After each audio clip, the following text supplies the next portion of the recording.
Sobrang lakas ng demand ngayon ng bagong Honda scooter Click V4 125.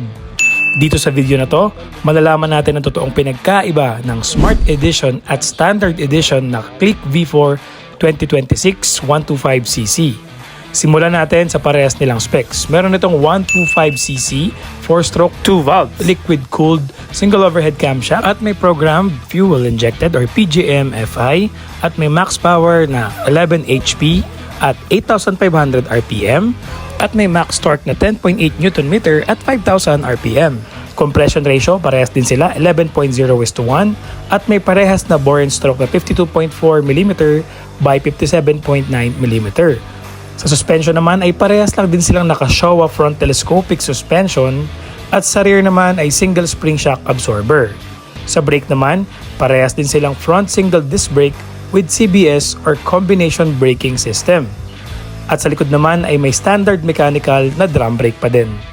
Tire size naman nila, parehas din naman na 90-80-14 sa harapan at tubeless, 180-14 rear at tubeless din. Parehas po itong casted alloy wheels. Pero sa standard version is gunmetal black ang color or stock color nito. Pero dun sa Smart Edition ay naka bronze gold na ang kulay ng wheels.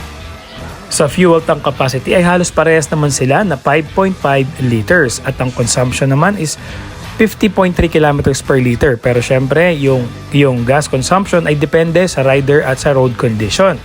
Sa dimension ay parehas din silang may standard version at Smart Edition na seat height 769 mm. At sa ground clearance naman ay parehas silang may 131 mm. So yan po, ang seat height at ground clearance ay parehas lamang sa Smart Edition at Standard Edition.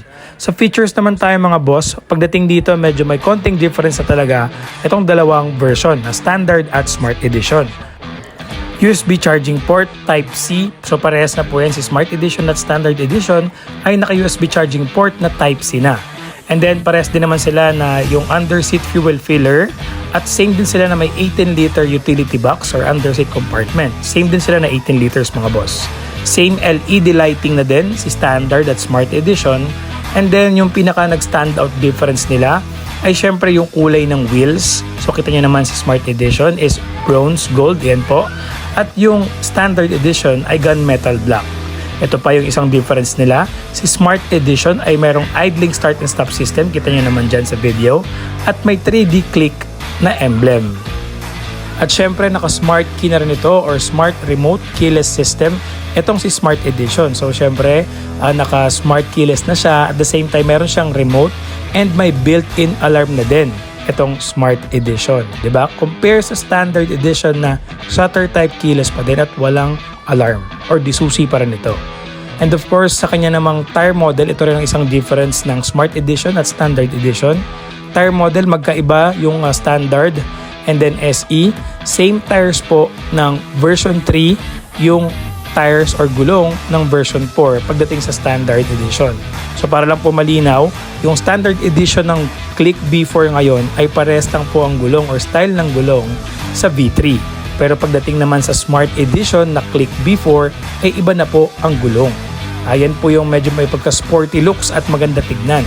So yan po ang naiba compared doon sa Standard at sa Smart Edition. Iba yung gulong ng V4 Smart Edition compare sa Standard Edition versus dun sa Click V3 na nilabas din. So, ano pa ba? Decals. Of course, yung sa decals. So, sticker lang si Standard Edition na Click 125 V4. While ito namang si Smart Edition na V4 is emblem. Diba? At malinis. Yan. So, color available kay Smart Edition. Ito po yung mga kulay niya. Dalawa lang naman yan. Yung gray at matte texture na kulay. At itong brown na binibidyohan ko kanina, yung brown matte. So, ito yung gray, yung binibidyohan natin ngayon na activation na gunmetal gray, kung tawag nila Axis Gray Matte. And then yung isa po yung naunang video na Brown Fresco Matte. Yan po yung dalawang kulay ni Smart Edition. And then yung color available naman sa Standard ay merong tatlong kulay na pagpipilian. Ito naman nasa glossy side naman tayo. White gloss and then black gloss at saka gray gloss. So itong tatlong kulay ni Standard Click V4 ay glossy type na yung texture ng pintura. Tatlong kulay naman yan. White, black, and gray. Two-tone po yan, ibig sabihin white, black, black, gray, at black and white. So mix po ang color kaya maganda naman itong si standard edition or color choices nitong standard V4. Ayan, so basically yan yung mga importanteng information na kailangan nyong malaman bago kayo bumili ng bagong Honda Click V4 125.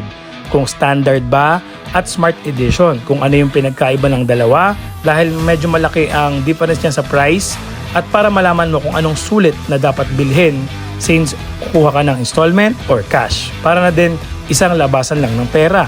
Sulit na sulit ba itong standard or Smart Edition? Speaking of pera, magkano ba ang SRP nitong dalawa? Ngayon, sabihin na natin ang SRP niya. Ang SRP ng Smart Edition ay nasa 86,900 pesos. At ang SRP naman ni Standard Edition na Click B4 ay 82,400 pesos. So nakita nyo mas mahal ng 4,500 itong si Smart Edition versus sa Standard Edition. So para sa akin, mas sulit itong Smart Edition. Bakit? Dahil may alarm na ito at remote. Plus nakakiles ka pa. So parang mag-add ka lang ng 4-5. Nandun na lahat. Alarm, keyless, at the same time matte yung color ng iyong Click B4. Pero syempre, depende yan sa trip mo at sa budget mo. Parehas din lang naman ito ng makina, parehas ng size ng gulong. So pretty much yung difference talaga is yung sa kulay ng gulong, style ng gulong, smart keyless system, alarm, at yung start and stop system na meron tong si Smart Edition na wala naman si Standard Edition. So yun ang difference nila sa presyo guys, 4,500. 86,900 si Smart Edition at 82,400 naman si Standard Edition. Ngayon sa installment naman mga chong, ang installment is 4,500 ang down payment nitong Standard Edition at si Smart Edition naman ay 5,000 ang down payment. So lamang lang ng 500 si Smart Edition pagdating sa down payment. Sa monthly niya for 3 years, 4,500 po ang monthly ng 3 years ni Standard Edition at 4,700 naman monthly ang 3 years ni Smart Edition. May rebate pa yung 200. May rebate pa yung 200 kapag maaga ka nagbabayad or hindi ka nalilate. So ang price reference natin is dito sa Honda 3S main branch sa Norsagaray, Bulacan. So lahat po ng mga questions nyo regarding dito pagdating sa price and kung may cash or installment, masasagot po yan dito sa vlog na to, and lagay ko na lang sa comment section yung kanilang Facebook page para direct na kayo sa kanila. Diyan sa may Honda 3S Norsagaray, Bulacan. So once again, ito po yung difference ng standard version at Smart Edition na bagong-bagong Honda Click B4. Once again, this is Vlog Nicosa. Don't forget to subscribe, like my Facebook channel and YouTube channel, Vlog Nicosa.